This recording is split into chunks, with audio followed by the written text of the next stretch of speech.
What's up, folks? And here at Tool Dynaworks. Obviously not in the dyno room today, enjoying some nicer weather, so now back here in the shop. And today I just want to recap kind of a quick overview of some of just the absolutely terrible quality tuning that we see come in from customers all over the continent that have already had their ECUs flashed by other tuners out there and are just undescribably unhappy with the end result. What I've got here on my laptop in front of me is the read of an ECU that a customer sent to us with a 2022 or 23 CB1000R. Not the new Hornet, the prior generation CB1000Rs. And he had it flashed by someone else, sent me an email and just said, hey, I've been trying to work with these guys and the bike is just terrible. It really just gurgles and misfires anywhere from like 1800 RPM to 4000 RPM, so like the whole bottom third of the rev range. Can you please help me? So my first question was, what do you have on the bike? He said he had a full Acura. We've got mapping built for the full Acura exhaust system on this specific model. So I said, no problem. I'm certain that if what you have is a tuning issue, I can absolutely rectify it for you. He sent in his ECU, I did the read on it, and here we are.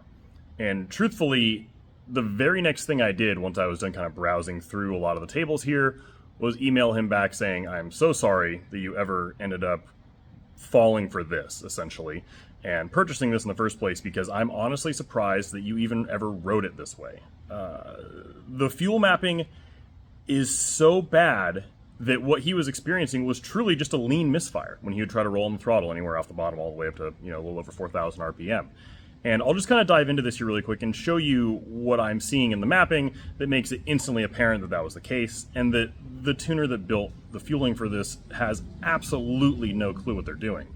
So first of all, for those of you not familiar with the WRT software, when you're looking at the trim percentages, any table in the trim percentage sort of mode here, the red values are where something has been decreased and the blue values are where something has been increased. So in this case, in all the fuel tables, this is where fuel has been removed from the OEM mapping, and this is where fuel has been added.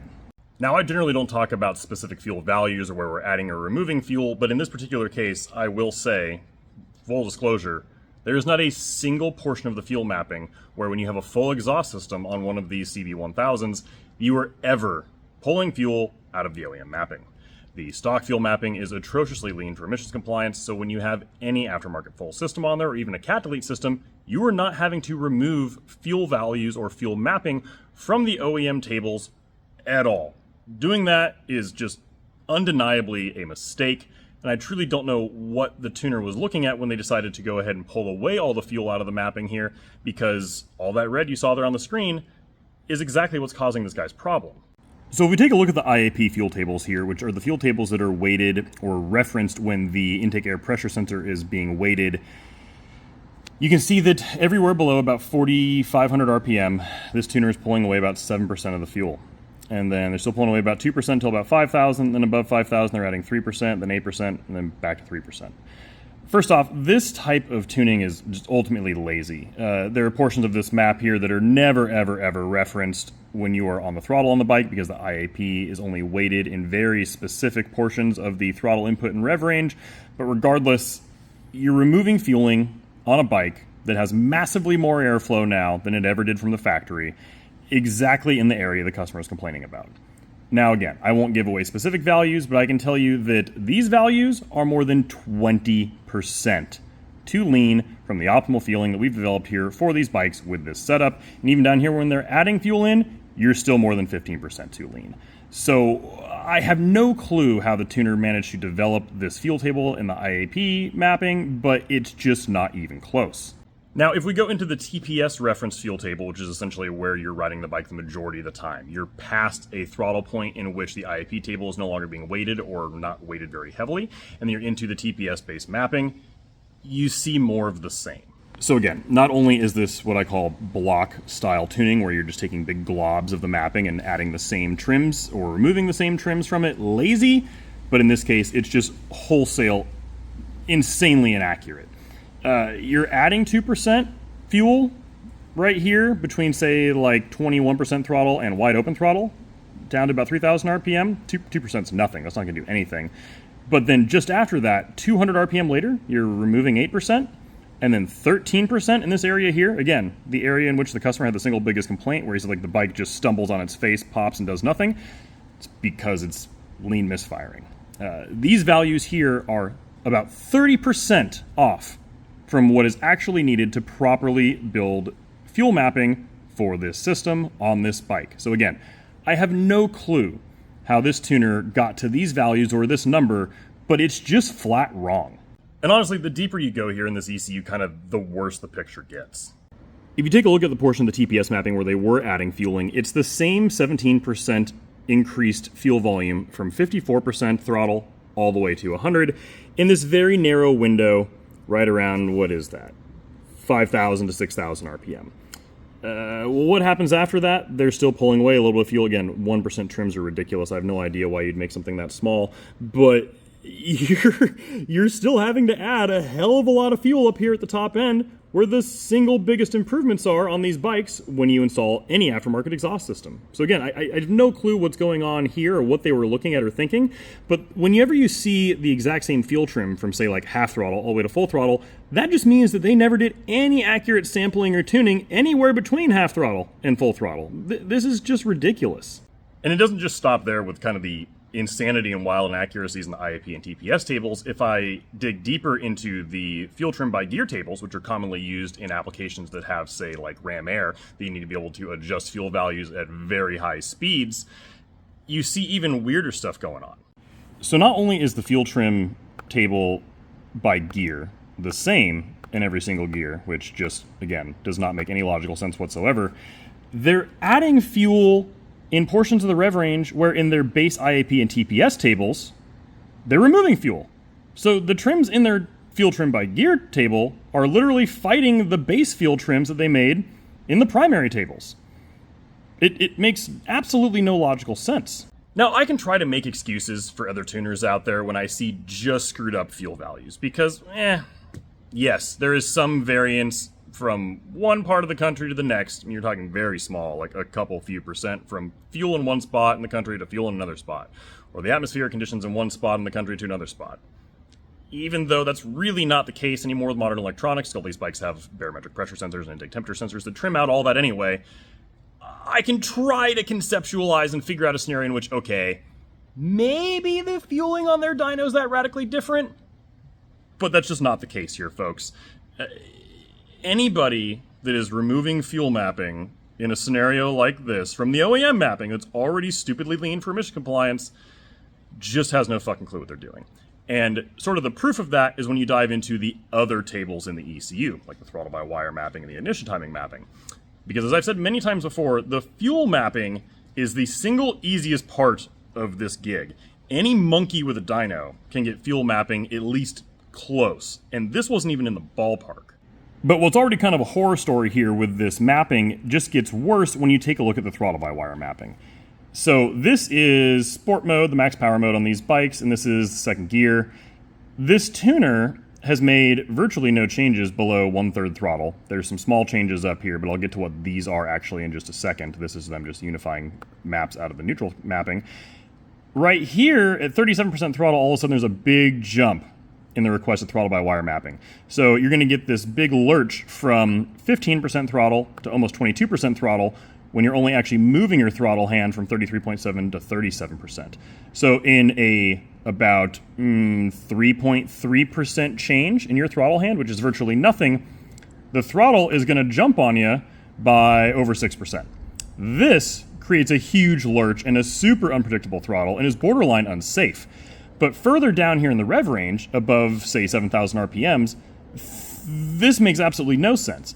You're going backwards in the throttle that you're actually getting in the ETV system when you're increasing the throttle that you're asking the bike to give with your wrist. So when you're going from 33.7% to 37% down here at like 7,000 RPM, you're going from 30.5% and you're losing 0.5% throttle.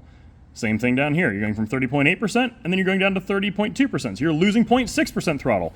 You're trying to roll on the throttle and the throttle's just stalling. It's actually going backwards slightly. So you have this area there where nothing's going to happen. And then as you kind of push past that, it'll eventually start to come to life as the values increase again.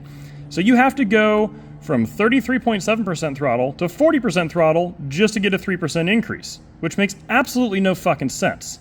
And they created this crazy scenario with the throttle-by-wire mapping only in second gear. Because if you look at first gear, yeah, this crazy jump here off the bottom is still present, which isn't going to feel great and might put somebody on their ass if they're not expecting a 6% jump in throttle when they're only asking for 3. But that weird throttle-by-wire mapping regression isn't present here in first gear.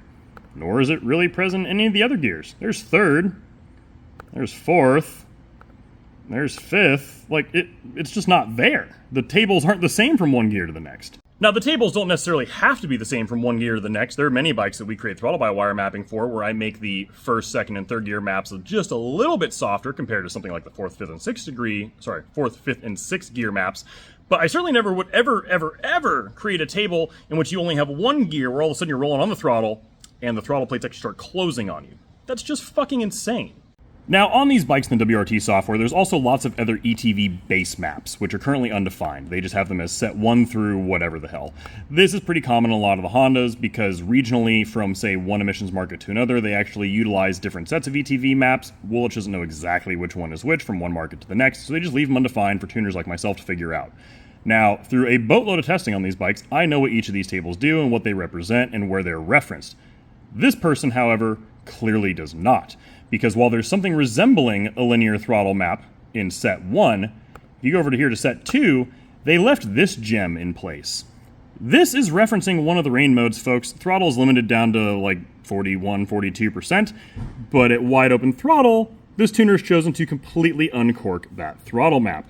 You're going to have a jump as you roll on the throttle here from like 86 or 92% to 100, from 40% throttle to 100% throttle, which is completely fucking insane. Truly, mapping mistakes like that, because I'm sure that they were just testing to see what that table does and if it affected the mode they thought it affected, but leaving that in there is a huge fucking mistake. Because all of a sudden, if somebody's going to be in one of those low-power rain modes, and you've got that shit in there, they're going to be expecting 40% throttle they're rolling on, and then they're going to instantly hit 100. You cannot control a 40% throttle to 100% throttle jump when you are not expecting it, folks. That is how you end up on your ass. Now, sort of even more complicated and uncommon tables exist in these Honda ECUs than most other ECUs out there. There's things like maximum fuel limit tables in place on these bikes, which again, clearly this tuner half figured out how they function, but truly doesn't understand what they're doing with them. In the maximum fuel limit table, they've made virtually no changes anywhere except for this one narrow band between about 5,000 RPM and 6,500 RPM, where they're, cranking in a boatload of maximum fuel limit so they can get the AFRs to the appropriate level, but they're adding 26% to the maximum fuel limit while only changing the fueling in this area by less than 10%. So this makes absolutely no sense. They were just fucking around trying to figure out how this all worked, and once again, they pulled away fueling, or at least the fuel limit, in the one area in which you don't need to pull any away, and the customer was having a single biggest complaint of the bike feeling like crap. Now, the ignition timing mapping in this ECU is also a complete joke. I'm not going to dive into their ignition timing too much, because honestly, I know that a lot of the tuners out there that watch these videos of me just trashing and critiquing their work, even though I don't ever mention any of these tuners by name, pay attention to what I'm saying, because they're trying to learn from higher quality tuners like us. And by diving into the ignition timing mapping and pointing out where they screw up, I'm going to be giving them a leg up, so I'm just not really interested in that. But just trust me when I tell you the ignition timing mapping is just as bad as the other maps I've already shown you here when it comes to their fuel mapping and their throttle-by-wire mapping. But the last thing I will show you here is in the advanced settings tabs in WRT for these bikes. You can see they've disabled the top speed limiter and the XUp servo fault code. Fine, that's great. But the O2 sensor FI code and the PAIR system, which is an air injection system, are still unchecked. When you have these boxes untoggled, it means that you did not disable the O2 sensor fault codes, so you did not remove both O2 sensors while you're building the mapping for the bike, nor did you disable the air injection system. Which means that not only are the fuel trims that they made in the portion of the mapping that's controlled by closed loop and those two crappy narrowband O2 sensors going to be useless, but the bike's going to be constantly trying to lean itself out for emissions compliance on top of the fuel that they already removed from the base mapping. None of it makes any sense. So here's my biggest problem with all this, folks. I don't really have any gripes with people out there that are tuning bikes on a dyno because, sure, in some theoretical land, yes, I can conceptualize an argument in which you can better tune the fuel mapping for a bike on a dyno versus having an ECU flashed. While that really isn't true, and I've covered that to death in our FAQ, watch the video if you haven't already seen it, the bigger problem here is that most of these folks operating dynos these days have so little clue how to properly manipulate the tables in modern ECUs, or how those tables interact with each other, that even though this bike and this mapping was built on a dyno, objectively, the bike rode terribly when the customer received his ECU because the person running the dyno just had no fucking clue what they were doing. So it doesn't really matter if you're getting your bike tuned on a dyno or if you're getting the ECU flash with a mail-in service like ours, when the tuner that you're working with just doesn't have a clue how these systems actually work. Now, I know that it's really, really tough to figure out who to believe out there and who to trust and who really knows what they're doing in the modern day of social media, because a lot of folks have been in business for a long time, have great reputations, and they may have done a decent job on much older generation motorcycles that weren't nearly as complicated as what we have today with modern motorcycle ECUs and electronics. But you really need to do your homework before you go ahead and have somebody flash your ECU for you, folks. If I were to make any recommendation whatsoever before you get your ECU flashed, it's not to just run straight to us. It's to do your research. Go ahead and look up the reviews for tuning from whatever individual you're looking to buying mapping from or getting your bike tuned on a dyno from, because you'll find that most of the popular tuners out there actually may not have the greatest reviews if you start going into specific owner groups for the bike that you have, and you'll see people that have tried one tuner versus another, and you'll get a much better sense of maybe who knows what they're doing versus maybe who doesn't. Because this guy, for example, very clearly did not have a good experience with this tuner, and there's several other people out there in owners groups for these bikes that have had equally terrible experiences. So if you look around for the reviews, you talk to the tuner, you'll have a pretty good sense of what you're actually going to get pretty darn quickly before you go ahead and spend your hard-earned money to get your ECU properly tuned and dialed in for your specific setup on your bike. And I say this not to just promote our services, because again, my recommendation is not to just to run straight to us, it's to do your research, because I'm really getting tired of seeing ECUs roll in here every single day that have been flashed by someone else, somebody's spent their hard-earned money elsewhere, only to have them have to come back to us in the first place to get tuned properly, because they're not going to get their money back from that tuner that did them a disservice. Now, I will say that obviously here at Two Wheel Dyno Works, this is exactly what we specialize in. I don't offer a tuning service on our website for any bike that we do not have a ton of experience with, or that I haven't purchased ourselves to build mapping for here at the shop. So if you're looking for the highest quality intake and exhaust specific tuning for your specific setup, I can generally guarantee that you're not going to find higher quality in tuning for it than right here at Two Wheel Dyno Works. Now, if you do have any questions whatsoever about getting your bike properly tuned and dialed in for your specific setup, I also urge you to email us at support@twowheeldynoworks.com. I personally answer any and all tech support questions every single day that we're open here at the shop. We're always happy to help, and I'm not going to give you the runaround or give you some BS. If I don't have mapping for your specific setup, I'll tell you and steer you elsewhere. But in most cases, I can guarantee that you're going to get perfectly tuned and dialed in with our custom ECU mapping. And if you are one of those hundreds of people that get something like this from another tuner flashed into their ECU and you're unhappy with the performance of it, again, feel free to reach out. We're more than happy to help get you properly tuned and dialed in. It really is a bummer that folks have to spend money twice to get their ECU properly flashed, but I have never once had a customer not send us their ECU after being tuned by someone else and not say anything other than, "Holy crap, this is awesome, thank you so much."